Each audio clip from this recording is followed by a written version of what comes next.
السلام علیکم دوستو، اگر آپ میری آواز سن رہے ہیں تو یقیناً آپ نے یہ ویڈیو انٹرسٹ کے ساتھ کھولی ہوگی۔ کہانی واقعی انٹرسٹنگ ہے۔ ویڈیو پسند آئے تو ہماری حوصلہ افزائی کے لیے لائک اور سبسکرائب ضرور کر دیجیے گا۔ ہمیں یہ کہانی جہلم سے جنید وغل نے شیئر کی ہے، انہی کی زبانی سنتے ہیں۔ گل میری پھپھو کی بیٹی تھی اور میری بچپن کی منگیتر بھی۔ یہ منگنی ہماری دادی نے کی۔ ہم دونوں ایک دوسرے کو پسند بھی کرتے تھے، اکثر تحائف کا تبادلہ ہو جاتا تھا۔ اس کو پرفیومز بہت پسند تھے، میں اس کے لیے خاص پرفیومز منگوایا کرتا۔ خاندان میں جب کوئی شادی یا تقریب ہو تو ملنا تبھی ہوتا تھا، کیونکہ میری پھپھو ملتان میں رہتی تھی۔ البتہ فون پہ ہمارا رابطہ رہتا۔ یہ ان دنوں کی بات ہے جب میں نے یونیورسٹی میں ایڈمیشن لیا تھا۔ میرے بڑے بھائی کی شادی طے پا گئی۔ میری اور میری چھوٹی بہن کی شادی 2 سال بعد کرنے کا ارادہ تھا۔ جہلم میں ہمارا گھر 50 مرلے پہ بنا ہوا تھا۔ بڑا سا صحن، گول محرابیں، رنگین شیشوں کی کھڑکیاں، پرانی طرز کا خوبصورت گھر تھا۔ ہم زمیندار لوگ تھے۔ گھر کے پیچھے باڑا تھا۔ گھر کے ہی جانور تھے جن سے دودھ مکھن نکلا کرتا تھا۔ کچھ عرصے سے ہمارے علاقے میں عجیب باتیں ہو رہی تھی۔ 3 مہینے پہلے ہمارے پڑوسی رحمت صاحب کی بڑی بیٹی کے اوپر جن آ گیا۔ وہ تو چھپانا چاہ رہے تھے، لیکن یہ باتیں کہاں چھپتی ہیں۔ ایک رات تو اس لڑکی کی چیخوں سے پورا محلہ اکٹھا ہو گیا۔ 1 سال بعد اس بیچاری کی شادی تھی، رشتہ بھی ٹوٹ گیا۔ بڑا علاج کرایا رحمت صاحب نے، پھر بھی کچھ نہ کچھ سننے میں آ ہی جاتا تھا۔ کسی کو رات گئے کوئی سایہ دکھ جاتا، کسی کے گھر کی پکی پکائی ہنڈیاں چٹ ہو جاتی۔ یہ سارا معاملہ ہمارے محلے تک ہی محدود تھا۔ مجھے تو یہ سب لوگوں کی اڑائی باتیں لگتی تھی، لیکن جب خود پر بیتی تو پتہ چلا کہ سب سچ کہتے تھے۔ اسی ماحول میں بڑے بھائی کی شادی سر پر آ گئی۔ میرے لیے تو خوشی کی بات یہ تھی کہ گل بھی آ رہی تھی۔ آخرکار وہ دن آ پہنچا۔ دونوں پھپھو، چچا اور تایا کی فیملی شادی میں شرکت کے لیے آ گئے۔ اتنے لوگوں کے رہنے کا انتظام بخوبی کیا گیا۔ ہماری چھت تو کافی بڑی تھی، واش روم بھی بنے ہوئے تھے، اس لیے کل ہونے والی مائیوں کی تقریب بھی چھت پر ہی رکھ لی گئی۔ گھر میں بڑی رونق لگی ہوئی تھی۔ چھت پر مرد حضرات کے بستر الگ لگا دیے گئے اور خواتین کے لیے الگ۔ خاندان کے لوگوں کا عرصے بعد ملنا ہوتا ہے، سب گپ شپ میں لگے تھے۔ میرے بھی کزنز سب مل کر پروگرام بنا رہے تھے۔ وقت کا پتہ ہی نہ چلا کب رات کے 2 بج گئے۔ میں نے اپنی چھوٹی بہن سے کہا، گل سے کہنا مجھے اس سے بات کرنی ہے۔ میں نے اس کے لیے کچھ تحائف خریدے تھے جو میں خود اسے دینا چاہ رہا تھا۔ آخرکار تھکے ہارے لوگ آہستہ آہستہ نیند میں جانے لگے۔ میری سارے دن کی بھاگ دوڑ سے تھک کر بے خبر سو گیا۔ نہ جانے کون سا وقت تھا، میری آنکھ پیاس کی وجہ سے کھلی۔ میں نے ٹائم دیکھا تو 3:15 بج رہے تھے۔ سرانے سے پانی کا جگ اٹھا کر پانی پیا۔ میں لیٹنے ہی والا تھا کہ میری نظر خواتین کی سائٹ پر پڑ گئی۔ مجھے اندھیرے میں لگا وہ گل کا سایہ ہے جو خواتین کو پھیلانگتی ہوئی دروازے کی طرف بڑھ رہی تھی۔ اندھیرا کافی تھا، وہ سایہ دروازے کے پاس جا کر رک گیا۔ میں آہستگی سے اٹھا۔ میں نے سوچا یہ مناسب موقع ہے، گل کو اس کے تحائف دے دیتا ہوں۔ میں بھی لوگوں کو پھیلانگتا اس کے پیچھے گیا۔ اس نے مجھے پلٹ کر دیکھ لیا۔ میرے وہاں پہنچنے تک وہ دروازے کے اس پار جا چکی تھی۔ جب میں ادھر پہنچا تو سیڑھیوں سے نیچے جاتا ایک لہراتا آنچل دیکھا۔ بلب تو جل رہا تھا۔ مجھے سمجھ نہیں آیا گل نیچے کیوں جا رہی ہے۔ نچلی منزل پر کوئی نہیں تھا، بس کچھ ملازم خواتین تھی جو سو رہی تھی، اور نیچے بھی اتنی روشنی نہیں تھی۔ جو روشنی تھی وہ بس زینے پر تھی۔ میں زینے سے نیچے اتر گیا۔ صحن میں چارپائیوں پر سوئی ہوئی خواتین تھی۔ میں نظریں گھما گھما کر گل کو ڈھونڈنے لگا، لیکن وہ کہیں دکھائی نہیں تھی۔ اچانک باہر جانے والے دروازے سے میں نے گل کا سایہ نکلتے دیکھا۔ یہ گل باہر کیا کرنے جا رہی ہے؟ میں تشویش سے اس کے پیچھے لپکا۔ وہ باہر نکل کر باڑے کی طرف جا رہی تھی۔ میں زور سے آواز بھی نہیں لگا سکتا تھا۔ باڑے کے باہر کچھ ملازم سو رہے تھے۔ میں تیز تیز قدموں سے اس کے پیچھے جانے لگا۔ وہ اندر جا کر جیسے گم ہو گئی۔ میں بھی اندر داخل ہوا۔ اندر گھپ اندھیرا تھا۔ گل وہاں کہیں نہیں تھی، لیکن اندر موجود جانوروں میں ہلچل ہو گئی تھی۔ اس کا مطلب کوئی یہاں آیا ہے۔ میں نے جیب سے موبائل نکالا اور اس کی لائٹ آن کی، اور جب میں نے گھما کر دیکھنا چاہا ایک کونے سے لائٹ گھماتا میں جب دوسرے کونے پر لے گیا، مجھے وہاں گل کونے میں پیٹھ موڑے بیٹھی دکھ گئی، وہ جیسے کچھ کر رہی تھی۔ میری لائٹ ڈالنے سے وہ تھم گئی، لیکن پلٹی نہیں۔ کاش وہ پلٹ جاتی تو میں اس کے قریب نہ جاتا۔ گل وہاں کیا کر رہی ہو، یہ کہتا میں اس کی طرف بڑھا۔ جیسے ہی میں اس کے نزدیک پہنچا، وہ ایک غراہٹ کے ساتھ پلٹی۔ وہ گل تو تھی، لیکن اس کا چہرہ اس وقت بہت ہیبت ناک تھا۔ اس کے ہاتھ میں کچھ ہڈی لگی بوٹیاں تھی، وہ ان کو کھا رہی تھی۔ میری دخل اندازی اس کو بہت بری لگی تھی، شاید کھانے کے بعد کسی ملازم نے کونے میں پھینکی ہوئی تھی۔ میری تو جیسے ایک پل کو روح قبض ہو گئی۔ میں دل دوز چیخیں مارتا باہر کو بھاگا اور سین میں جا کر بے ہوش ہو گیا۔ نیچے کے سارے ملازم اور اوپر کے لوگ بھی جاگ گئے، سب بھاگے بھاگے آئے۔ پہلے تو یہی سمجھا گیا کہ چور یا ڈاکو آ گئے، لیکن مجھے دیکھ کر سب پریشان ہو گئے۔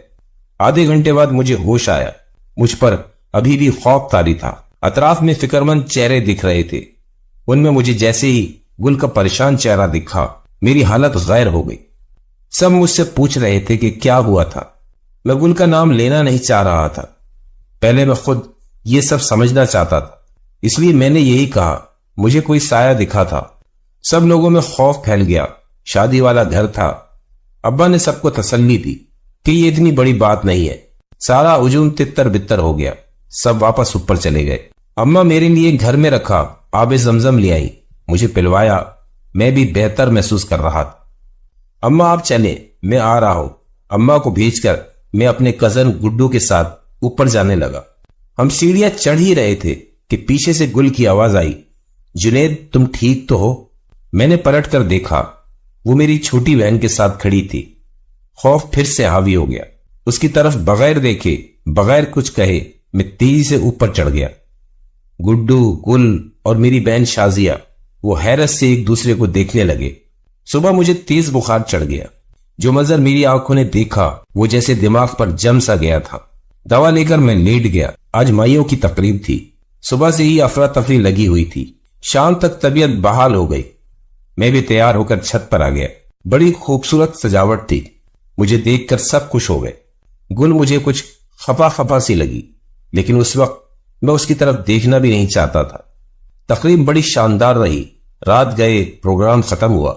ہم کچھ لوگ کھانا کھانے کے لیے رہ گئے تھے۔ پھر دسترخوان لگایا گیا۔ ہم لوگ کھانے کے لیے بیٹھ گئے۔ ابھی میں بریانی نکال ہی رہا تھا کہ میری نظر کھانا نکالتی گل پر پڑ گئی۔ میرا تو ہاتھ ہی رک گیا۔ میں غور سے اس کو کھانا نکالتے دیکھنے لگا۔ وہ نارمل ہی تھی، لیکن مجھے ہر بات مشکوک لگ رہی تھی۔ ابھی اس نے 2 بوٹیاں ہی نکالی ہوں گی۔ مجھ سے رہا نہیں گیا۔ یہ تم اتنی بوٹیاں کیوں نکال رہی ہو؟ میں بول پڑا۔ میرے ایسا بولنے پر سب لوگ اس کو دیکھنے لگے، لیکن گل نے سنجیدگی سے ایک پلیٹ اٹھا کر اس میں چن چن کر بوٹیاں نکالنا شروع کی۔ یہ کیا کر رہی ہے؟ میری تو کیفیت پھر سے کل والی ہونے لگی۔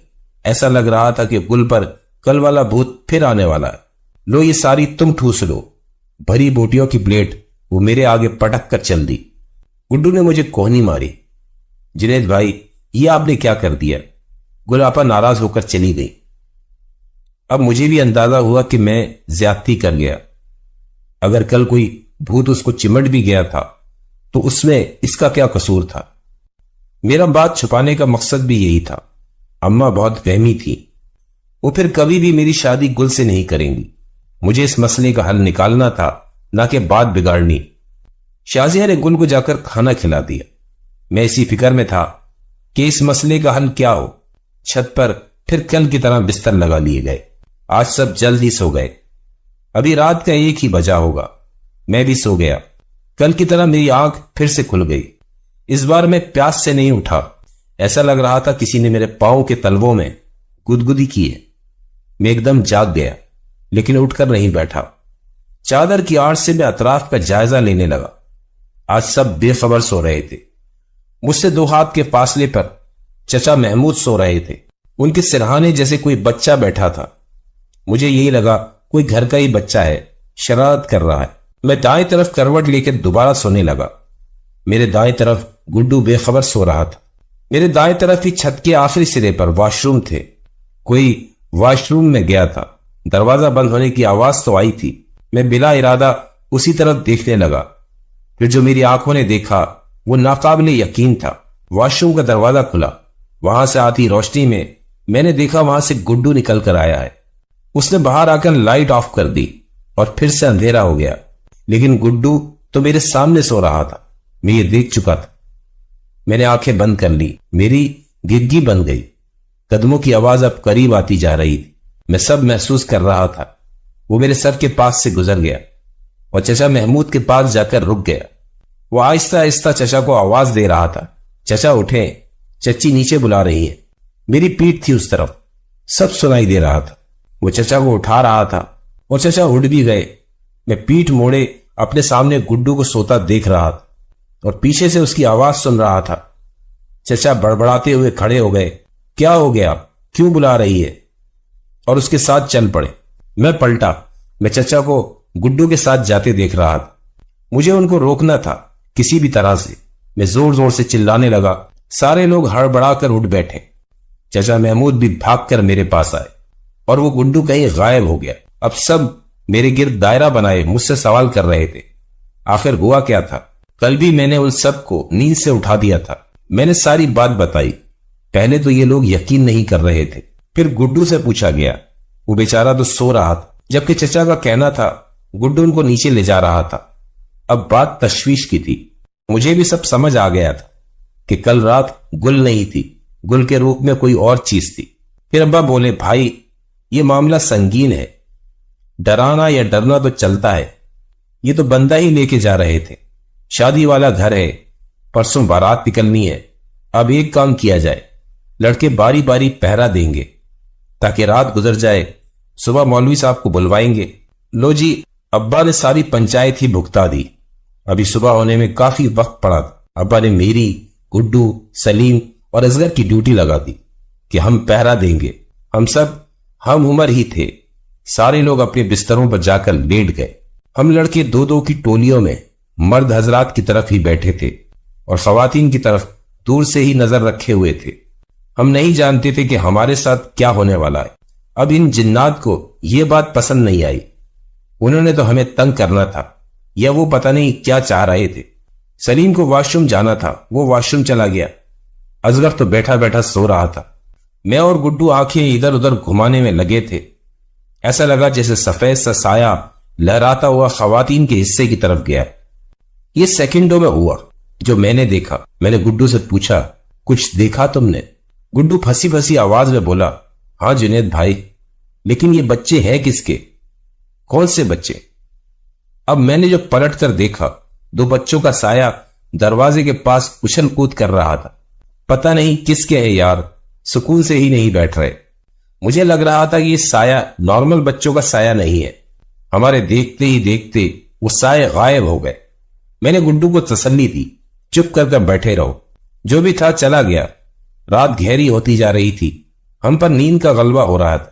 مجھے واش روم جانا تھا اور ڈر بھی لگ رہا تھا، لیکن کب تک نہ جاتا۔ اصغر اور سلیم تو بیٹھے بیٹھے ہی سو گئے۔ میں گڈو کو بول کر واش روم کی طرف چل دیا۔ 2-4 منٹ ہی گزرے ہوں گے کہ باہر سے شور کی آوازیں آنے لگی۔ میں بھی جلدی سے باہر نکلا۔ شازیہ گھبرائی ہوئی کھڑی تھی اور سب پریشان تھے۔ مجھے دیکھتے ہی ابا جی نے پوچھا، تم کہاں تھے؟ میں بولا، ابا جی واش روم میں تھا، ابھی 5 منٹ پہلے ہی گیا تھا۔ گڈو سے پوچھ لیں۔ شازیہ کا کہنا ہے کہ تم 15 منٹ پہلے گل کو بلانے آئے تھے، وہ تمہارے ساتھ نیچے گئی تھی اور اب تک نہیں لوٹی۔ میرے ساتھ؟ ہاں جنید بھائی، وہ آپ ہی تھے۔ میں گل آپا کا انتظار ہی کر رہی تھی، لیکن ابھی جب آپ کو واش روم جاتے دیکھا۔ اگر آپ یہاں ہیں تو گل آپا کس کے ساتھ گئی؟ ابا جھنجھلاتے بولے، اب یہ کیا مصیبت ہے؟ میں اپنی بہن کو کیا منہ دکھاؤں گا؟ ڈھونڈو سب۔ پھپھو نے تو پہلے ہی رونا دھونا ڈال دیا تھا۔ میرا دماغ کام کر گیا۔ مجھے پتا ہے گل کہاں ہوگی۔ میں بھاگتا ہوا نیچے گیا۔ سارے لوگ میرے پیچھے بھاگے۔ میں گھر سے نکل کر باڑے کی طرف بھاگا۔ باڑے میں ہی ہمیں گل بے ہوش مل گئی۔ یہ تو اب حد ہو گئی تھی۔ گل نے ہوش میں آنے کے بعد یہی بتایا کہ اس کو نیچے لے جانے والا میں تھا، لیکن نیچے آ کر میں کہیں غائب ہو گیا اور گل کو جیسے اوپر آنے کا راستہ نہیں مل رہا تھا۔ دروازے غائب ہو گئے تھے۔ وہ کب باڑے پہنچی پتہ نہیں اور ڈر کر بے ہوش ہو گئی۔ پھر اس رات کوئی نہ سویا۔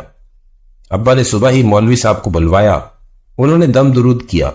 مہمان تو اب شادی تک رکنا ہی نہیں چاہ رہے تھے، لیکن ابا جی نے روک ہی لیا، اور اللہ کا کرم ہوا کہ شادی بخیریت ہو گئی۔ ہم لوگ دوبارہ چھت پر سوئے بھی نہیں، اور کوئی ایسا واقعہ بھی نہیں ہوا، لیکن وہ ضرور ہوا جو میں نے سوچا تھا۔ میری وہمی اماں نے پہلے تو مجھ سے ساری بات اگلوا لی کہ مجھے کیسے پتا چلا کہ گل باڑے میں ہوگی، اور پھر وہی ہوا، اماں نے گل کے ساتھ میری شادی کرنے سے منع کر دیا۔ ایک لمبا عرصہ یہ پھڈے چلے، جو شادی 2 سال میں ہونی تھی وہ اگلے 5 سال بھی نہ ہو سکی۔